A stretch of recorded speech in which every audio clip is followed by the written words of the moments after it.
Dude, you're old. I just want to point that out, saying Casey Kasem.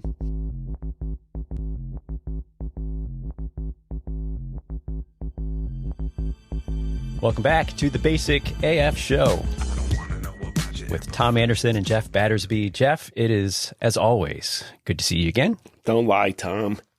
We know it's not good to see me. It is. We're 100% certain of that. Yep. You say it, but just because you want me to stick around. I get it. Yeah. So, manipulator.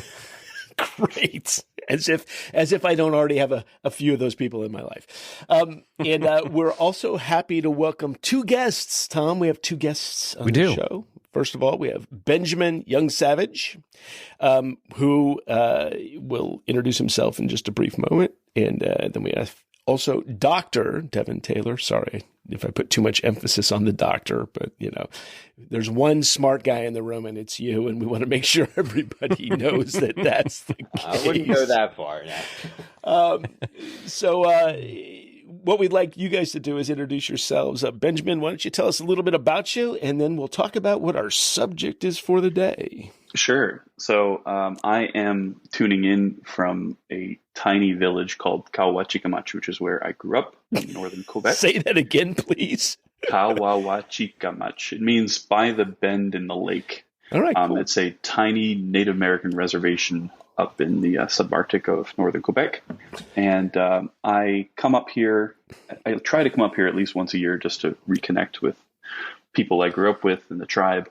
And I'm stranded up here because of the forest fires. I'm sure most of you down south, as we say, upstate New York and everywhere else, have seen the orange skies. That is because things are burning in western Quebec. There are also small fires all over the place, and it has stopped the train line, which is the main way in and out of here. But it's we've got fiber optic, and so I can do podcasts. Yeah, look at you. But I've been a graphic artist for the past 24 years. I run my own small business doing that. We have a whole handful of employees. The name of the company is called Zerflin. We specialize in branding and web design, and we did a lot of pioneer work just as a small boutique agency in the 90s, making adaptive websites that fit to your browser or phone or whatever you're viewing it on. So very cool. Very cool. Yeah. All right. Good to be aboard. Yeah. Thanks for joining us. Yeah. Appreciate it. And Tom, you want to introduce your friend? Yes. As if you had one. Well, it's the only one I have next to you, Jeff. But you guys are friends. This is new. Well, it's a love-hate thing.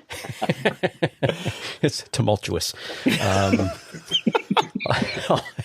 we're off the rails a minute in. Good. Also joining us today, Dr. Devon Taylor from Shenandoah University. He's a colleague of mine. Devon, welcome to the show. Yeah, thank you. Very nice to be here today to talk about this subject. I'm excited to talk with you folks and see what we can come up with. Yeah, we'll come up with something. We usually do. We're going to solve all AI-related problems here on the show. Absolutely correct. And actually, Benjamin, you brought up the big point. So what we're talking about today is artificial intelligence, which personally I would put the emphasis on artificial. Some others in this room might put it on intelligence or some combination in between. So what we want to do is we want to talk about this. Benjamin, you, as you said, work in the graphic arts, and there's obviously some potential problems for artists with regard to this. And I just want to point out that our beautiful new artwork that we currently have came about because Benjamin poked me after having created some initial artwork that we had for a while using Diffusion B, and he asked me whether or not I had created that using any kind of AI, and I had. And I wonder what gave it away. Oh, it's real easy to spot if you know what to look for. The people with 10 fingers on one hand. I just think it's ironic that you chose a human to draw a couple robots as your as your logo. Is that, well, that's closer to the reality, I think, is the story, is we did that. So we did end up, we tried to hook up with Benjamin to get him to take care of it, but time and other things didn't work out. So we had, as everybody knows, Randall Martin Designs, who's beautiful design. Yeah, I really am happy. We are really happy with it to do that.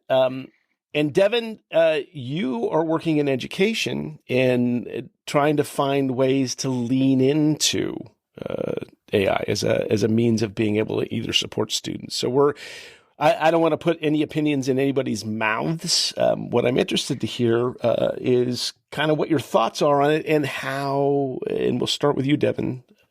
Or Doctor, whatever you want me to call you. Devon is fine, please. There was a guy once that used to make us all say his name was Doctor. He was an HR guy at the company I used to work for. And the only time I would refer to him as Doctor is if I used evil at the end of it. So he was a. I won't say the word here because we don't want to down our rating. But he was not a kind fellow. Anyway, Devon, what we want you to do is why don't you lead in and let's talk a little bit about first of all your experience with AI, how you're using it, and kind of where you hope to go or how you hope to control it in your particular environment. Yeah. So. Yeah, I think I'm thinking about it in two different ways when it comes to AI in higher education. And the first is students using it to help them create, right? Content, these large language models are really good at creating content, whether that be images, text, soon to be video and audio, right? So thinking through ways that students can use that as a starting point for some of the things that they're going to be working on in their classes. But on the other side, also thinking about how do we need to start training our students in these tools to be prepared for entering the workforce where they're likely going to be using these tools in some fashion. So thinking about it in two different aspects there, right? Preparing our students for the workforce while at the same time thinking about how we're going to use it to have them complete assignments and work on different aspects of higher education. Interesting. So let me ask you a question about that. And this is one of the things that comes up for me with regard to, particularly in education. Obviously one of the things about higher education is training people hopefully how to think, teaching them how to be critical thinkers and work in that kind of way. I know Dr. Holland, who's the professor that I spoke of a few minutes ago, when we were just talking in the background, I don't think we recorded that, but one of her concerns is, and the one that I would want to express to you is, she's concerned that you're going to have issues where the thinking piece is kind of thrown out the window. The process, say, if you're writing a paper where you're coming up with ideas and, your initial points to put together some kind of project, if you're having the AI start out that thinking for you, are you doing the groundwork that needs to be done? So I'm curious to know how you balance that, in academia. Yeah, I think, it's a starting point, right? It should always, I think, be taken as this is a place to start or even a place to critique. So we have a history professor that started every class this last semester by prompting ChatGPT with whatever the topic of the day was. And then they would spend the first 10 minutes seeing what it got right, what it got wrong, and kind of critiquing the large language model so that then they could learn from, what it's doing well or what it's completely off the rails on. And I think that's a learning experience for the students as well. They see that it's not always correct, and it should never be taken at face value for the things that it spews out, right? Because it's just doing math. It's not knowledgeable, right? It's not intelligent. It's just doing math to predict what the next few words or sentences are going to be. So I thought that was a really interesting use case, for kind of getting students used to how these things work, as well as kind of showing them that they're not always the end all be all when it comes to content. Yeah, I appreciate that, actually. And I appreciate that you say that it's not intelligent. It's iterative. That is definitely, to my mind, what it is. It's iterating on what the next possible word is in a sequence, whether or not there's truth to that or not. So that makes a lot of sense to me. Benjamin, your thoughts about this have to do with art and the creation of those kinds of images. I guess the question I have about that, you said that our original art definitely looked like a bad album covers from the 70s is what it really looked like. But it wasn't great. No, it wasn't great. What you have now is great. Yeah. So why don't you talk a little bit about the difference between what is great, what isn't great, what you see. I look at some of the stuff that I see. In fact, Tom sent me a link last night of a picture. It was 4 different pictures, all AI generated, of supposedly a Native American from Alaska, and the difference in view that at first glance looked like legit photograph. Sure. I would have said it looked like a legit photograph of a real human. No crooked eyes, no 7 fingers and 3 toes kind of thing. But just in a matter of months, it's gotten better at that. Yeah. So, what is it? Do you see any benefits to using AI for the creation of art, or is it all downside to you? Well, fundamentally, I agree with what Devon was saying. It's not intelligent, so I think we need to establish that as a baseline. It's not intelligent yet. There are people who are working on intelligent, but what most of people are talking about when they're talking about AI generated things, it's not intelligent. What it's doing is it's using repositories of information to generate things based on other people's work. And I think that's important to establish, because the stuff that you're viewing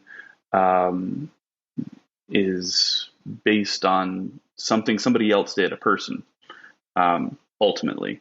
Now, it's very, very, very, very finely remixed, I would say, to the nth degree, where at least the creators of these programs are not interested in attributing, so they don't actually do the tracing to tell you what percentage of an image is, from what certain pieces, what certain bits of artwork. But the biggest issue that I have is that,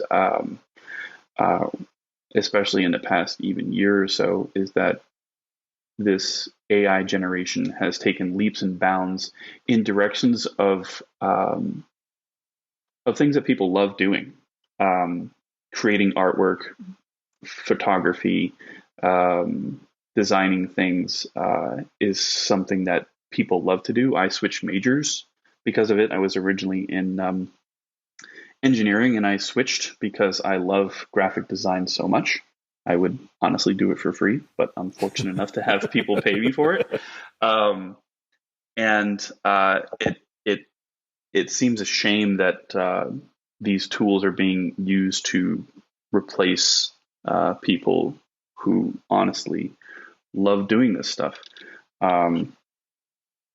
I do think that there are places and areas where it can be used as a tool, and I think that Devon is on the right track of making sure that these younger people are learning how to use it. But the album cover that you guys put up before was pretty obviously AI generated to me. There was a lot of different tells in that old version. I bet you if you did the same experiment today and tried to recreate and put in the same exact thing, you would get a much more realistic and much more defined result today, just because of how much it's grown and changed since then. But yeah, I'm firmly on the camp of, let's use these tools to do things people don't want to do rather than do things people do. The other point is that, especially given the subject matter where you were talking about images of northern northern native people, I am here on a reservation where I recently redesigned the website for the tribe because they are underrepresented, because they don't have as loud of a voice as they should have. And people are using things like AI generated imagery and texts to be lazy and not to actually go and get those photographs and the stories on their own, which is what they should be doing, because these cultures are disappearing. So, yeah, interesting. Very interesting. So you're in First Nations country, right? Yes. I am on a Naskapi First Nations village right now. Yeah. So this raises for me an interesting question, and one of the things that's kind of challenging. And Devon, I'm curious to know what you think about this. One of the problems for me is with any AI generation is it's currently, one, only coming from data sets that are publicly available. In other words, for academia, every single article that maybe, or research article, and there's arguments to be had about this as well, but are typically any, journal papers, anything like that, typically paywalled, behind some type of paywall that you have to pay to get actual research data that's going to be live. What it is feeding off of, so far as we know, and that's another problem with this for me, is we don't know exactly what data sets are being fed into these, into these AIs. But one of the things that we do know is that most of what it's getting is coming from the broader internet, which we all know is the freaking wild, wild west, maybe worse than the wild, wild west. It might be, very nearly post-Weimar Germany, in some aspects or some, places, on the web. So I really love, Devon, that what that history professor did, which was, feed Chat GPT and then see the BS that gets propagated by that, or some truth. And that's, I think, the problem, or from my perspective, one of the issues with it is you get, half the information is correct, half the information is a lie, or, made up, and then, being able to think about and figure out, parse where the lie is, where the truth is, especially when there is no access to academic data. So what do you think about that? How do you resolve the issues, at least that we currently have with the data sets only coming from publicly available sources? Yeah, it's a tough problem, right? Because we don't know, at least for most of the language models, we don't know where the data is from. And most of them are probably using a lot of the same data sets, right? It's everything that's publicly available on the internet. And so smart companies are locking down their data and saying, you don't get this anymore, right? This is now proprietary. We're going to start rolling our own, right? For instance, Reddit has not allowed anybody to scrape their data. They have a huge data set, right, that probably would be extremely beneficial when it comes to questions and answers, and other things, right, that Reddit's really good at, product reviews, things of that nature. So, I mean, I think we're still very early days, right? We've only had ChatGPT since November, right? GPT has been around in beta for maybe a year and a half, right? People have been playing around with it. So I think it's still really early days with this technology. And like Benjamin said, just in the past, couple of months, these things have gotten so much better on the image side, but also on the, on the text side. There's a really interesting infographic that shows the advances of ChatGPT, which was, GPT 3.5 to GPT 4, and the leaps and bounds in knowledge of what it's able to do when it comes to passing some tests, right? It's in the top, 20th percent or 80th percentile on all of these different scores of the GRE, the bar exam, the medical exams. So they're advancing at a pretty fast pace. So I think eventually we'll get to the point where some of this gibberish and nonsense that it's spewing out will become not the norm, right? It's going to be kind of the outlier out there that will then be fixed, right, by the human reinforced learning that these training systems go through. Yeah, so that's interesting. We do have humans behind this looking at correcting, hopefully, the information, which adds some perhaps subjectivity to the training of these models, and that subjectivity challenging, right? You don't know who's deciding what's the truth in the language models that are being used, and that's brings a healthy dose of bias, I'm sure, as well.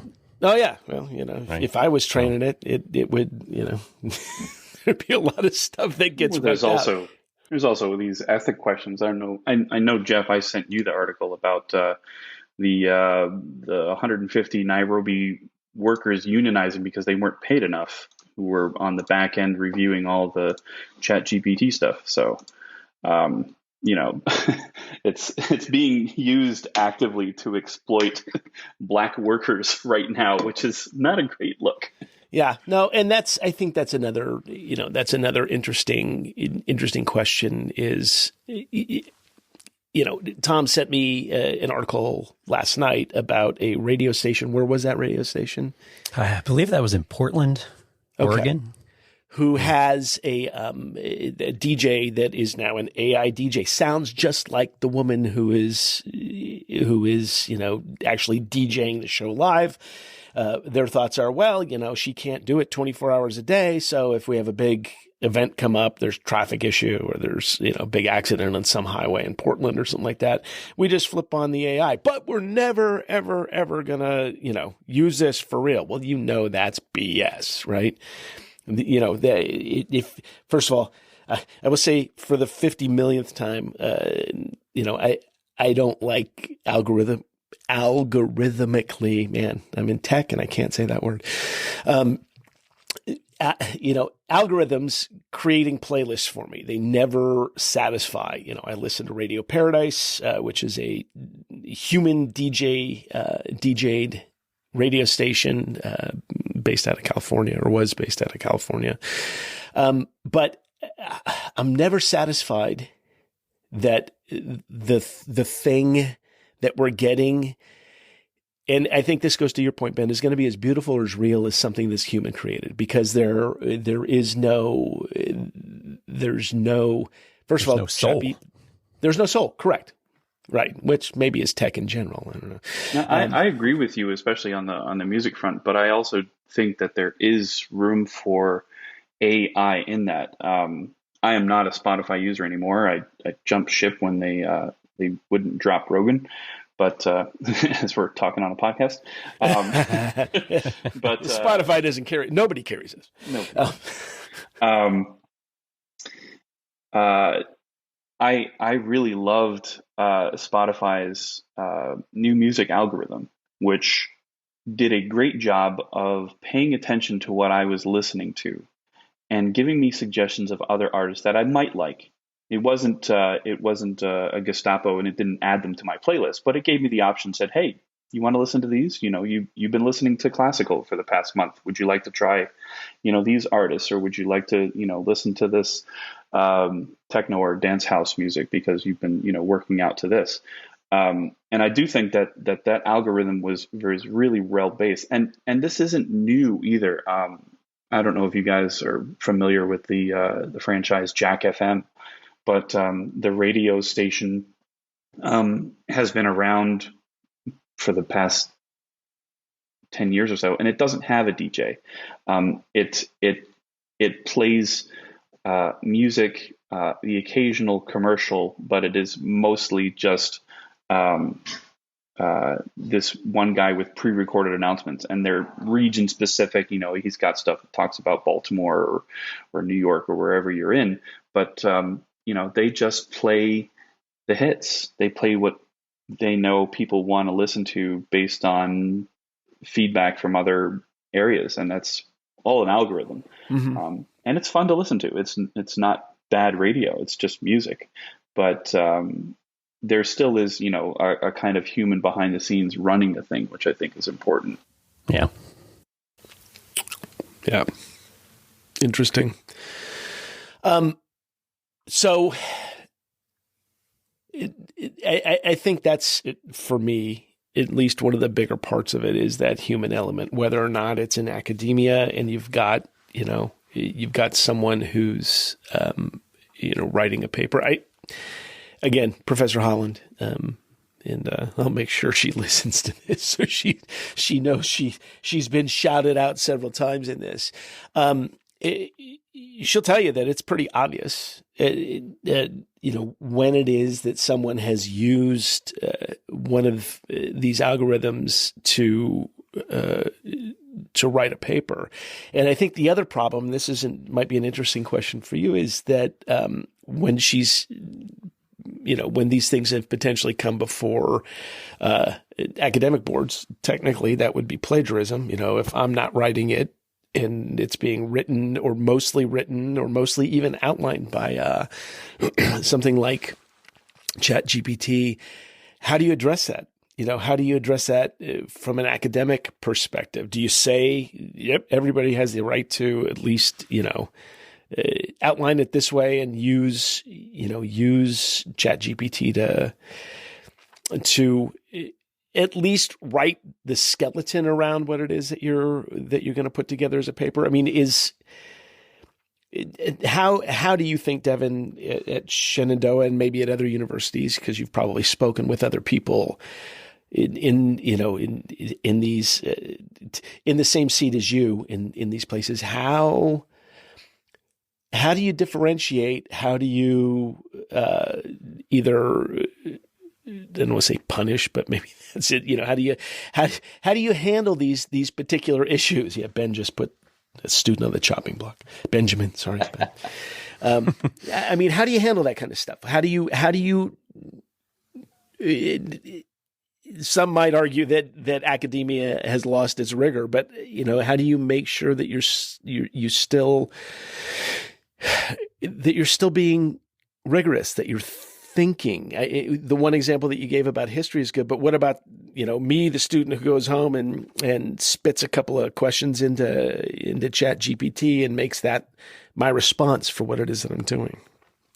Yeah, these are the questions that we're having this summer, right? And this past semester that all schools have been battling with. How do we approach this? Because you've got some professors that are gung-ho. They want to use this in their class. They want to integrate it.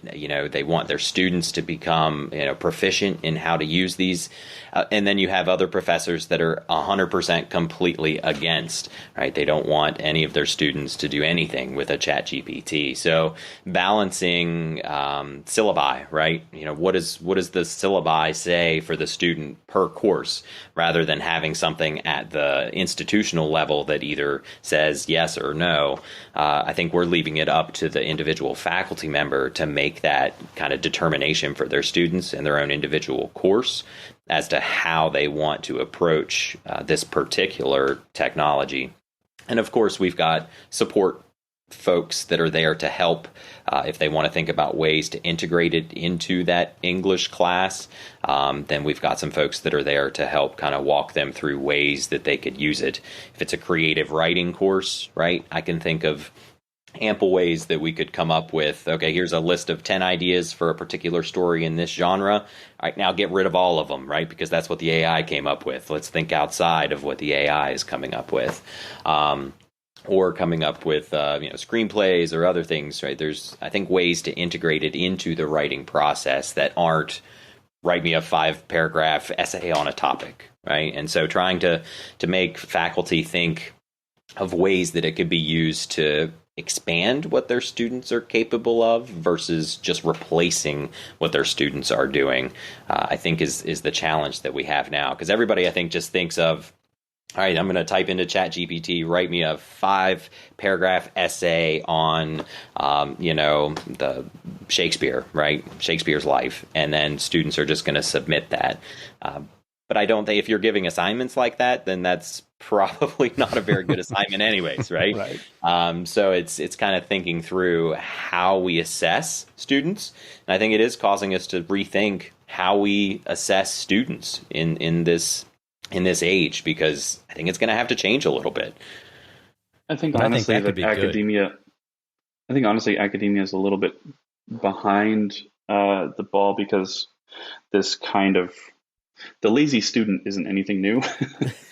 Wait, you're telling me people buy papers? Is that what, yes, they buy papers already, and change them and adapt them to their own writing. I mean, people will download, a book review on To Kill a Mockingbird and spend 20 minutes putting it in their own words and submitting it as a paper and getting a great mark on it. So, I mean, that's existed since I was a kid. There were papers that I looked up because I was stumped and didn't understand something, and found a paper that was written by somebody else, and it helped me understand it. I didn't pass it off as my own work, but I did look up stuff because I just didn't understand the material, and I didn't have a very good teacher.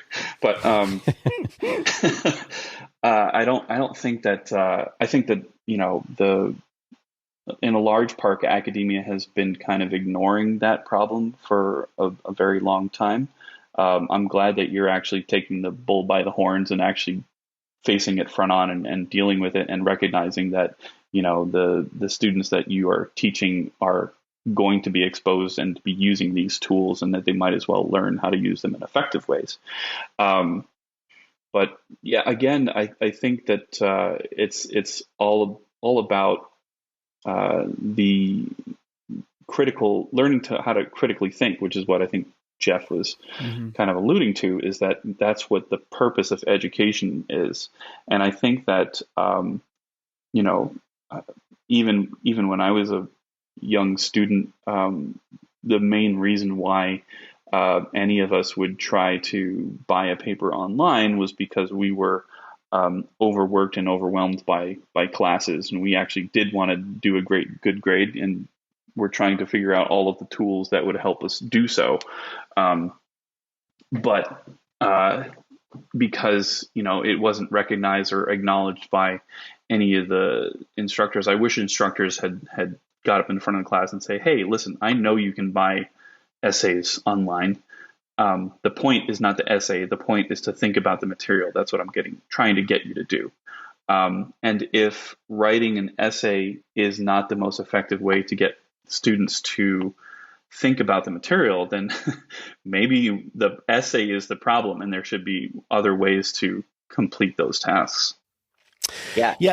I'm sorry. Go ahead, Devon. No, I was thinking, we've been talking about the flipped classroom for a long time, where, students ingest content outside of the class, they do their readings, and then when they come into the class, it's like a Socratic seminar where the professor's job is to really just foster a discussion about the particular topic. And I think it's those types of teaching modalities that are going to have to become more prevalent in this, age of AI, because that's how you're going to be able to assess those critical thinking skills and what the students are really learning, is by having those conversations, one-on-one with the student or in a group context. So I think it's, we've been working towards that type of a classroom, right? The flipped classroom for a while, but I think it's going to become even more important now. It's just harder for teachers. It's very difficult to assess a student based on class participation, especially when you have dozens of different personalities. It's much easier to grade a student based on a written essay.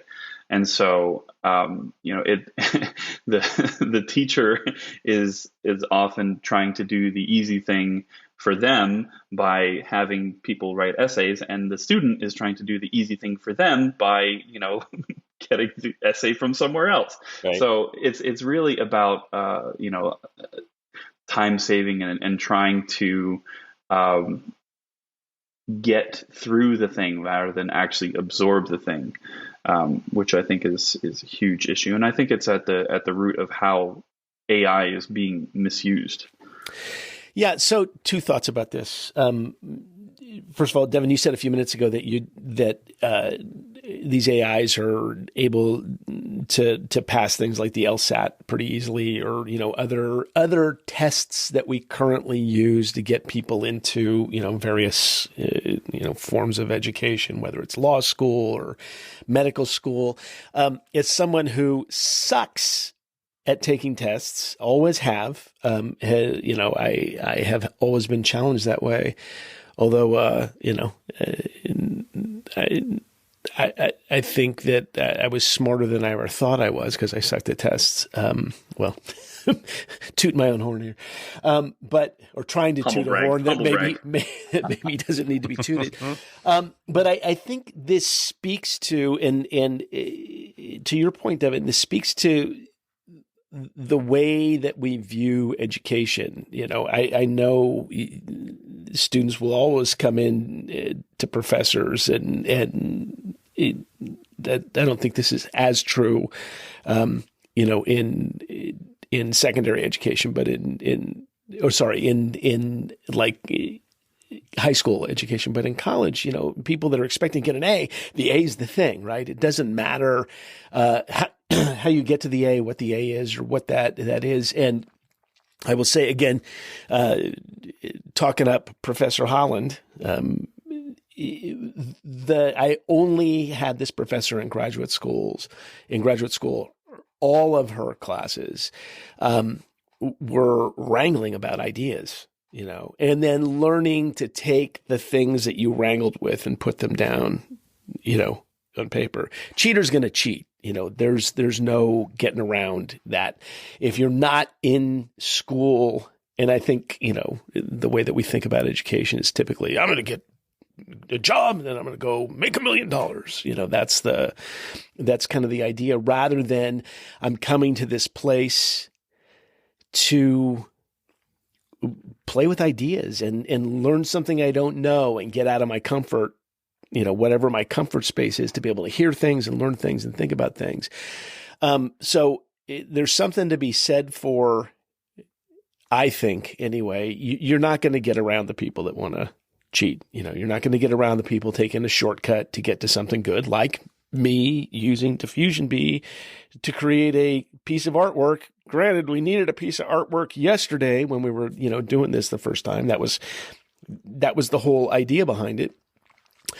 But people who are really interested in thinking, I think, are always going to put their nose down. They're going to be the ones that want to play with the ideas. They're not going to use things like Chat GPT as a starting point, or things such as Chat GPT as a starting point. So maybe it offers an opportunity for us to rethink how we think about education and what it is and what its purpose is. But then again, the users of these tools, I think we've so far been talking about these tools as a very individual experience. The one student choosing to or not to use these tools in order to cut a corner. The bigger danger with these tools is when they are used by large companies and industries to replace people. So, for example, the radio show that you talked about, a lot of large companies are instead of hiring a team of people to be a creative department, they are hiring one person and telling that one person to do all the things. That's been true for a while. I have had to become a master of many different things because of the industry that I'm working in. That being a creative writer, being an illustrator, a photographer, a videographer, a graphic designer, a typographer, all of these things I am quite good at. But that's because the art departments at various companies have gotten smaller and smaller and smaller and smaller. So essentially, the point that I'm trying to make here is that the biggest danger with these AI tools is where they are mixed with rampant capitalism, this society that we're living in, and using to squeeze people out and to replace people. And not only just replace people, but also pay them less, because you can use ChatGPT to write your blog post for free right now, using a starter account, means that you are less likely to hire a person to do that who would provide that soul. And you experienced that with this podcast. You guys needed an album cover because, it needed to be done. And so the quickest way to get that done was not to hire someone and have them invoice you and talk about your creative ideas and do this iterative process, which get you ultimately this thing that you're going to love. It's easier to just dump that into a AI image generator and, just throw up whatever it spits out and have that as your album cover. And I think that's really the crux of the issue that I have, is that in a society where people were taken care of and you didn't have to scrape by in order to pay your bills, I think that AI would be a fantastic creative companion to being able to make anything that your heart could desire. But as it stands right now, it's being used as a tool to replace people who really love what they do, which is terrible. I wish AI was being used to actually solve some of the bigger issues that we have. AI used to solve not just like energy crises, but global warming, or even super complicated things like racism. I actually think that, AI could be used in that direction to work on those issues. And instead, they're using it to create sketches for a storyboard and replacing the person who loves making storyboard sketches. Mm-hmm. Yeah, which is part of what's going on with SAG-AFTRA right now, and the writers, and to some extent the actors. You've got those things being seen as real issues, where you've got real human beings that can create something, and that there's value in. At least we like to believe that there's value in that creative process. I do. That's the heart of where I live and breathe. And yet, AI for guys like Tom and me, when we're working our day jobs, I'm mostly working a day job, being able to set up a network and secure that network. Whereas where that would be good to have a human doing that, it's also good to have something, in the background creating those kinds of things.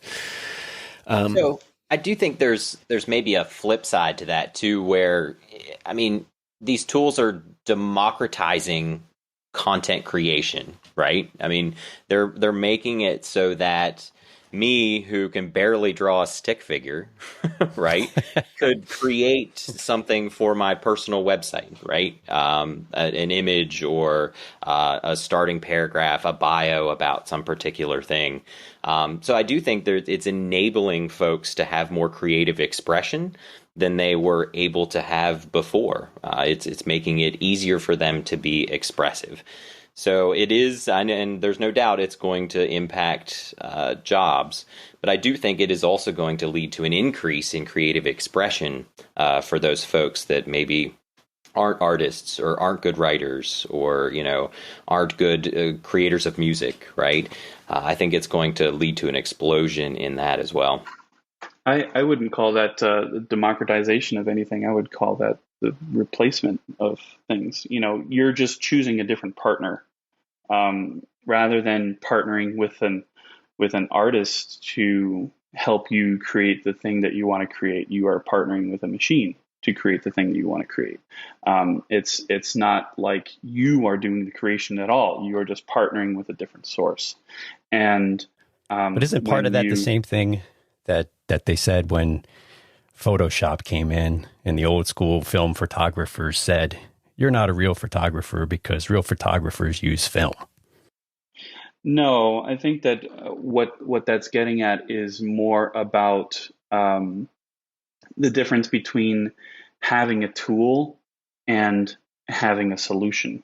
A tool is something that you can learn to use and learn to work with. And, I am actually pro using AI as a tool to do things that are things that nobody wants to do. But take out the garbage. Yeah, take out the garbage. But in terms of having it replace people who really do want to do, or using as an excuse to not pay people who are really good at what they do, that's terrible. I mean, Devon, I doubt you would disagree that, if the institution that you're working for said, you know what, your teaching methods, they're good, but they're easily repeatable by an AI. We could do a computer generated version of you and just put out a bunch of videos and we understand that you've got tenure and everything, but we're good. Right. we'll just use the teaching methods that you have and auto generate them, and we're going to send you out to pasture. Right. I want to think a little bit what Devon said there a couple of minutes ago, where he could barely draw a stick figure. I kind of fall into that too. And so, Benjamin, you mentioned there with things you replace, using AI to replace things that you don't want to do. For me, that would be some type of a graphic image. Now, I wouldn't expect it to be the quality of work that you do or that Randall's done for us, but in a pinch where I need just a simple header image, maybe for a web page, where it would take me 20 hours in Affinity Design or something to put something together that just looks atrocious, because I'm not arguing that you should do it. I'm just advocating that you choose your partners wisely. Right. Could you talk to a designer who you really like and who you could have a closer connection with, or could you have a machine who does not? There's other intrinsic value. So, for example, the person that you hired to create the album cover that you have now, you now have a closer connection with that person. That person now has more money that they're able to sustain themselves with. You're able to talk about it. You've talked about it nearly every episode since you put it up. And so, true. We do like it. It's providing. We have stickers. You're providing all kinds of value that you were not able to actually have with the previous AI generated album cover. And I don't think we would have created stickers out of that. To be frank, that was shitty. It was enough to get us a picture. But the partnerships is what I'm getting at is important. The friendship that you have with this graphic designer, and that you're fostering that, and honestly talking about him every show is great for him too. Yeah, and that's the intent of that as well, is to hopefully draw some people to Randall to get them to use him for their artwork. I think one of the things that I correlate what you're saying to, Benjamin, is as at least two of you know, I don't know if you know this, Devon, but I do a lot of theater. I'm involved in, was up until Tuesday, the president of the local community theater company that I'm a part of. I'm happy to say I'm retired, at least briefly, from the board for a year. Thank the little baby Jesus for that. But my favorite part of theater is the collab, is the actual creation of whatever it is that we're working on. Do I love to be in a show up on stage in front of an audience? Sure. But all those steps in between, from the sound design to the lighting design to the rehearsal process to, costuming, all those little pieces, which, theater still may be One of the last outposts, live music, maybe the same thing, where you have a completely interactive process that involves a bunch of people, each thinking creatively to create one unique experience. And then you add an audience to that, and every single show is a unique experience, depending on how the audience responds, how the actors are responding on stage. I feel that, Benjamin. I really do. And I will say, you're right, with regard to Randall's creating of our show artwork. That's an important piece of this puzzle. We are, I think, Tom, I won't speak for you, really proud of this, and proud of,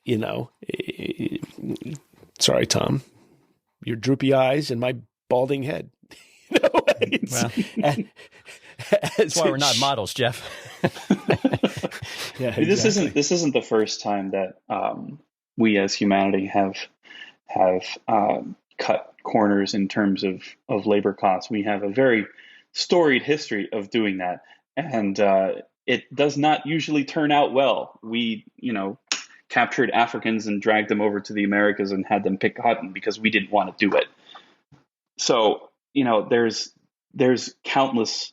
The whole reason why we have the capitalist system that we do is because people want to cut corners and would rather sit back and collect money rather than go out and make money. So, I mean, it's not hard to draw parallels to seeing that, us being lazy and not paying people properly for really good work is not great for society. And so, it's not terribly difficult to see that the money that we're spending that are going into the pockets of developers of ChatGPT and the AI generated artwork pieces are not going into the pockets of the people who they're sourcing the material from is kind of a problem.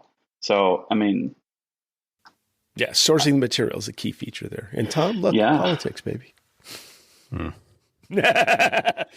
All right, we want to get close to wrapping this up. I know Tom's favorite subject is not talking about politics, but I'm down with you. I feel what you're saying.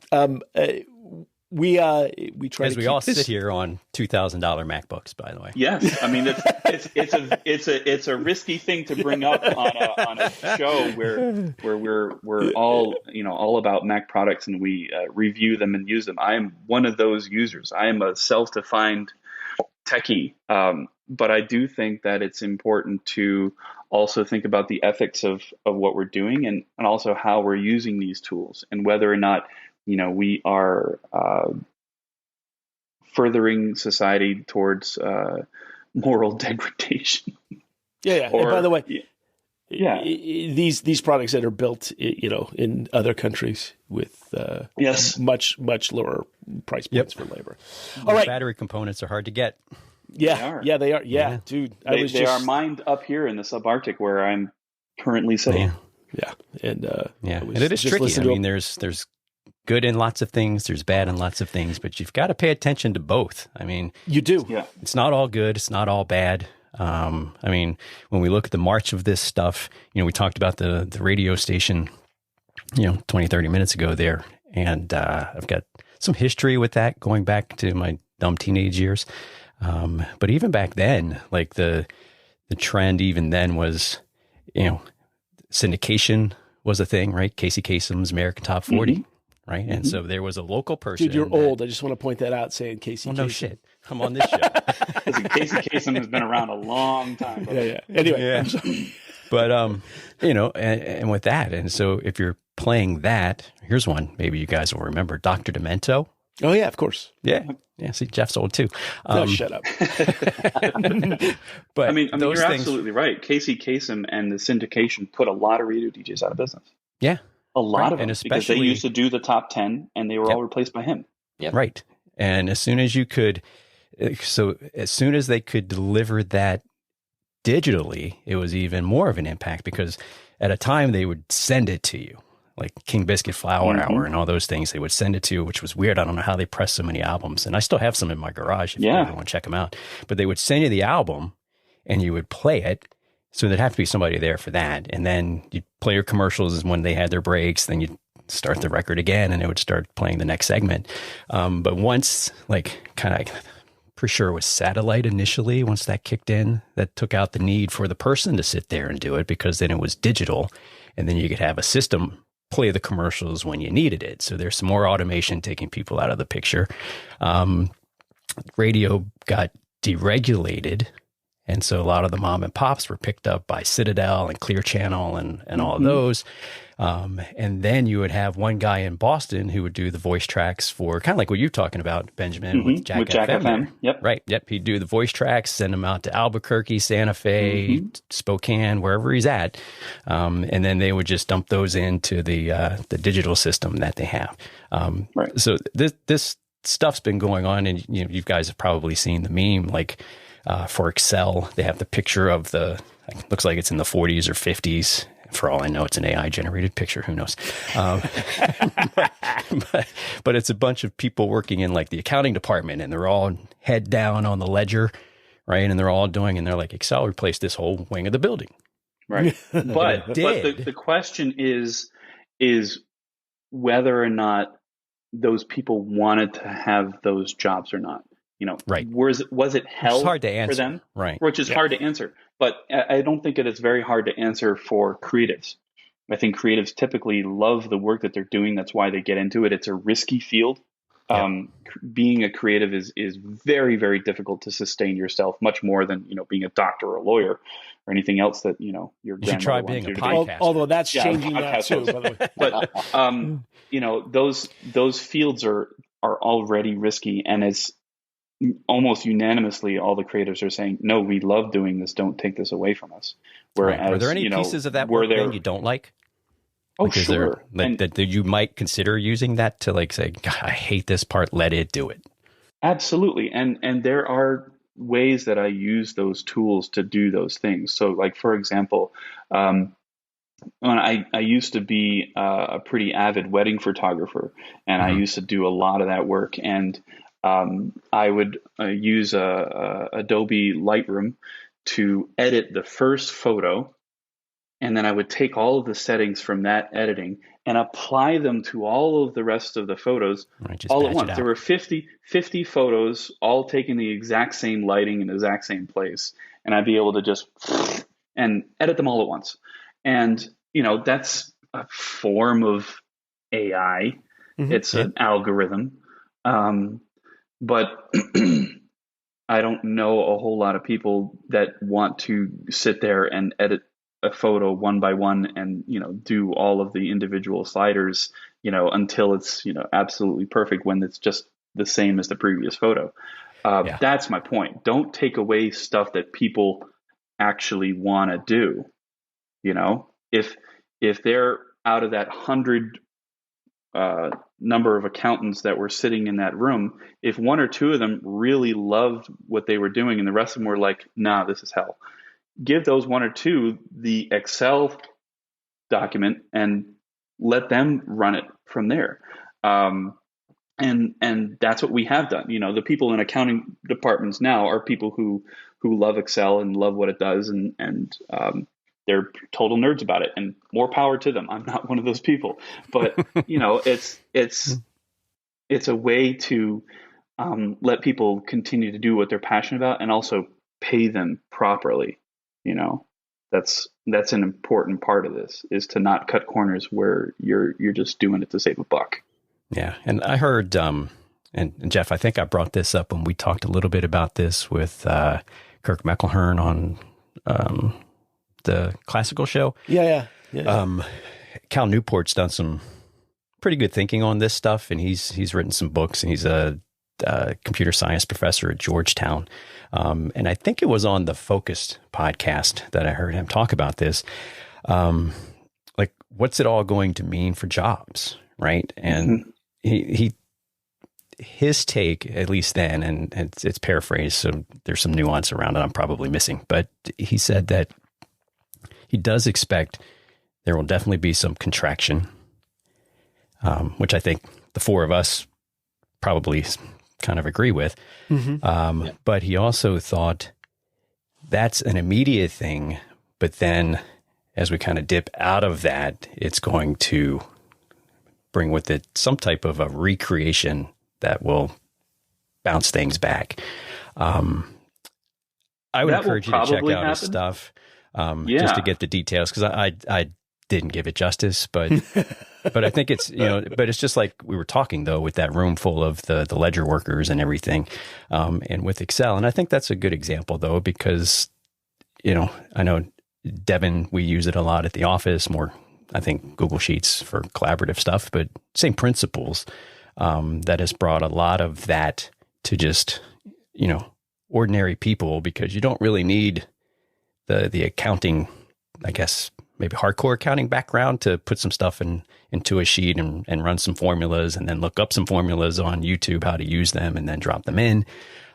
So I like to be cautiously optimistic, but at the same time, I think that needs to be balanced with a healthy dose of skepticism that, because there are people who will take advantage of other people. Always. Yeah, right. I think that's nothing new, but right. It's just the way the world goes. Cool. All right. We've burned another hour of your time. We're happy to say, but Benjamin, I think you gave us a good last word. Devon, want to get a last word from you? Last thoughts? No pressure. I saw your eyes go wide. It's okay. This is theater, man. Your Mac. Yeah. As I hold up my iPhone, my AirPods, my Apple Watch. Right. Well, I think that's the other side of this too, right? And I think it should be mentioned that one of the reasons why we buy these machines is because they last a long time. Mm-hmm. The Apple devices that we purchase are incredibly long lasting, and I don't know anybody who has a 10-year-old Dell, but I do have a 10-year-old Mac sitting in my basement, which runs my house and does all of the home automation stuff, And so I think that's also an important part of being an Apple user, is that we don't want to throw things away every 2 years. So, except for your phone. Want a new phone every 2 years? Not me. I've still got an older phone. Yeah, I only upgrade when the camera does. Yeah. All right, Devon. Final thoughts. No, this was a great conversation. I'm really looking forward to what this brings. It's going to be a really interesting, I think, year. With 2024 elections coming up, we're going to see some really interesting, controversial use cases of this technology, whether that be deep fakes. We're already seeing imagery and videos from some campaigns. And I think, we are just starting this conversation. Yeah. So, we live in exciting times, and this is certainly going to be a tumultuous technology. And so, I'm somewhat excited, a little hesitant, right? A little scared, a little nervous, all the emotions about this thing. But great talking with you guys today about it. Likewise. Thank you, Devon. Thank you, Benjamin. Devon, if people want to find you on the internet, send you a message someplace, where can they find you? Yeah, I am Devon Taylor WV on Twitter and LinkedIn. So those are my two main social medias of choice. Awesome. And Benjamin? So like I said, I run a small company called Zerflin, Zerflin. You will find it almost everywhere. You can also find me. My last name is pronounced Young Savage, but it's not spelled that way. But if you search for Benjamin Young Savage, you will ultimately find me and find out that I am on every social media network known to man. Excellent. I like it. And Tom, where can we find you? I'm going to go to bed. Great. Good. You want people to find you there, Tom? No, leave me alone. Just leave me alone. I'm on anti-social media. Tom F. Anderson on Twitter, tomfanderson.com on the website. And guys, thanks for coming on. We appreciate it. It's been a good discussion. Truly. And if possible, maybe in another 6 to 12 months, as this thing kind of keeps chugging along, we can get you back on and we can reevaluate and see what a total shit show it's become, or if it's balanced out a little bit or what. Maybe after the election, so we can talk about your favorite topic, Tom. Let's talk about it. I think I got some vacation coming up. No, it's gonna be my show. I'll be in my room. With a blanket over his head, his eyes closed. Baby Jesus, call me home. Right. No, I had a blast coming on here. I would love to be back on again. Really appreciate it. I'd love to have you. Listener. I appreciate that. Thank you. Be sure to tell all your friends about it. As usual, you can get to us at feedback@basicafshow.com. We do have stickers. We do have magnets. Have we given them all away, Tom? No. Come on. People, we're giving away free stuff. Take it. Also, Jeff, we've maintained our a streak of one rating in Apple Podcasts per show. So if somebody wants to give us a rating, that'll keep that streak going. So we've done a positive 11 shows. You got to specify. No, we don't care. Rating. We just want you to notice us. We're all about the noticing. If you call us a bunch of dirtbags, we don't care because we already know that that's true. The website, basicafshow.com. You can find me at Reyes Point on pretty much everywhere. I am on LinkedIn these days. Looking for work if anybody wants to pass any. I'm working, but happy to have more. What do you do again? You got to let us know so we can replace you with AI. Oh, good. Yeah, it's something that's most likely going to be replaced with AI, which is going to be, I do IT consulting. So a wide variety of things, project management, you name it. Basically anything from project management down. I'd be your director of IT if you want me to. Would be good at that as well.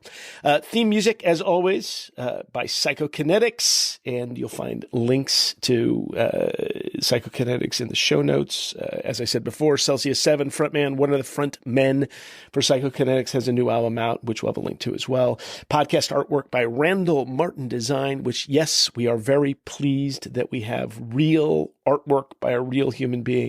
You should check out Randall's work. And we will also have links to Benjamin's work, the Zerflin website, and also his personal links in the show notes as well. This particular set of show notes is going to have a zillion AI-related articles that we think are valuable, way more than we could have gotten into in any great detail, although I think we covered it well here. So thanks for listening. And see ya. Right, Tom? Right.